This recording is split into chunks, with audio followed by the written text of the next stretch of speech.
नमस्कार, आप देख रहे हैं निष्पक्ष भारत न्यूज। मैं हूं आपके साथ उमेश कश्यप। आज हमारी मौजूदगी ओरछा राम राजा के दरबार में है। हम कैमरामैन से कहें कि एक बार मंदिर दिखा दें आप चारों साइड।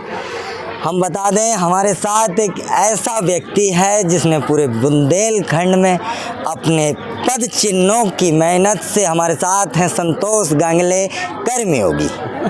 सर, आपका स्वागत है निष्पक्ष भारत न्यूज पर।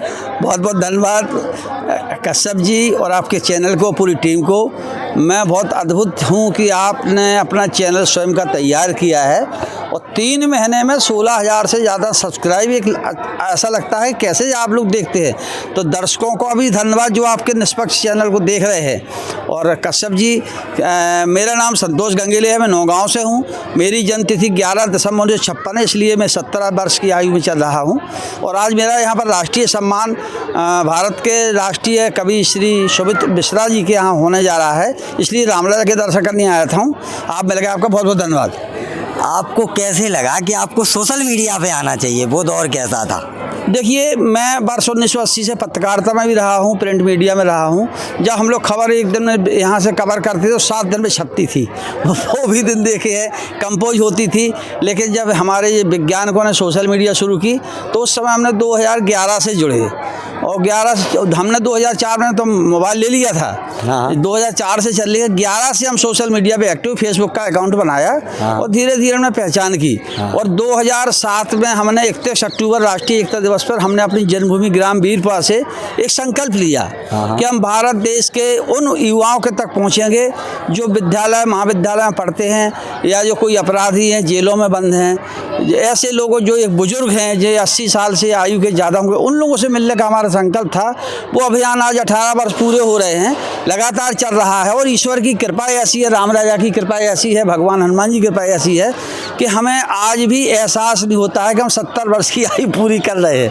युवा जैसी उमंग है हमारे, जिसका कारण सब भगवान कृपा है। जहाँ पर कृपा राम की हुई ता पर कृपा करे सब कोई। आप बुंदेलखंड से हैं। हम एक बात आपको और बता दें, हमने कई कलाकारों से उस विषय पे बात की है। बुंदेलखंड में कई कलाकार हैं और अश्लीलता गाते हैं, वो कहते हैं वो व्यंग हैं, द्व्यर्थी गीत हैं। उस पर आपके क्या विचार? नहीं, देखिए, मैं सबसे पहले मैंने कहा कि भारतीय की संस्कृति, सनातन धर्म, नैतिक मूल्यों पर मैं काम कर रहा हूँ।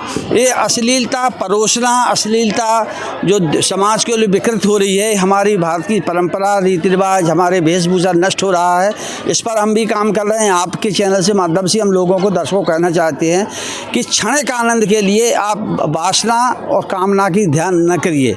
आप छोटी छोटी रीलें बना करके, नग्न अवस्था में देख करके या आप वेशभूषा को नष्ट करके काम कर रहे हैं। इससे हमारे बच्चियाँ का जीवन चरित्र नष्ट हो रहा है। और मैं देख रहा हूँ कि शादी के पहले बच्चियाँ ब्यूटी पार्लर से भाग रही हैं, सुहाग रात में भी पति से संभोग नहीं करने दे रही हैं। स्पष्ट बोल रहा हूँ इस मीडिया माध्यम। अभी रात की एक घटना जो पूरे देश में छाई है। हाँ, पूरे देश में एक चर्चा का विषय है कि जो उस लड़की की शादी होती है, वो शादी के उसी दिन वो इनकार कर देती है कि हमें पति के साथ नहीं रहना। पति को अहंकार नहीं आने दिया, लिबास नहीं आने दिया, पतिव्रता का धर्म नहीं निभाया है। इसलिए हमारी भारत की संस्कृति, हमारे उस भारत के रहने वाले हैं जहाँ पर हमारी लक्ष्मीबाई, अवंतीबाई, दुर्गावती, अवंतीबाई जैसे बेटियाँ रही हैं, जहाँ पर हमारी इंदिरा गांधी जैसी, प्रतिभा पाटिल जैसी और महामहिम राष्ट्रपति द्रौपदी मुर्मू जैसी बेटियाँ हैं आराध्य। और हमारे बुंदेलखंड की क्रांति गौड़ जैसी बेटियाँ हैं जिन्होंने रातों रात पर एक ऐसा चमत्कार कर दिखाया है और करोड़पति बन गई। आपने क्रांति गौड़ की बात की। क्रांति गौड़ बुंदेलखंड की वो बेटी है जो बुंदेलखंड ही नहीं पूरे विश्व में भारत का नाम रोशन करने वाली लड़की है।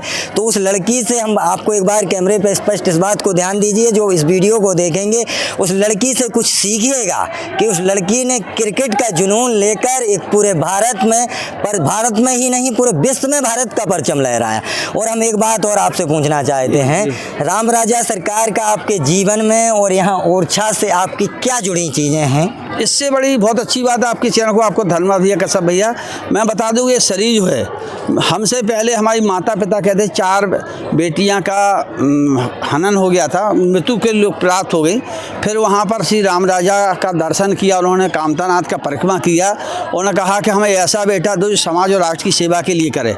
तो मेरे माता पिता गुरु ने मुझे बताया कि बेटा तुम बड़ी मुश्किल में 4 बेटियों के निधन के बाद पैदा हुए थे, इसलिए बुंदेलखंड में तो चौपटिया बोलू जात कि 4 लेकिन ऐसी शक्ति भाई कि हम 4 बेटियों के निधन, बहनों के बाद निधन हुआ हमारा, और हम राम राय की ऐसी कृपा रही और कामतानाथ की सबकी कि आज तक हमें कोई किसी तरह का कष्ट नहीं है, सुख शांति समृद्धि है।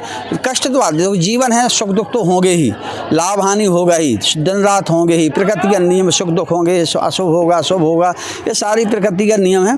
लेकिन व्यक्ति को मनोबल लेना चाहिए, मन के हार है मन के जीते जीत। मैं एक यहाँ पर एक थोड़ा सा शब्द और बोलना चाहूँगा कि भगवान की अदालत में वकालत नहीं होती है, भगवान की अदालत में वकालत नहीं होती है। यदि दोष सिद्ध हो गया तो सिफारिश नहीं होती है, दोष सिद्ध हो गया तो सिफारिश नहीं होती है। कर्म के द्वारा भाग्य को बदल दो जवानों, कर्म के द्वारा भाग्य को बदल दो जवानों। मेहनत करने वालों की हार नहीं होती है, मेहनत करने वालों की हार नहीं होती है। आप जुड़े रहें निष्पक्ष भारत न्यूज़ के साथ ताज़ा अपडेट पाने के लिए।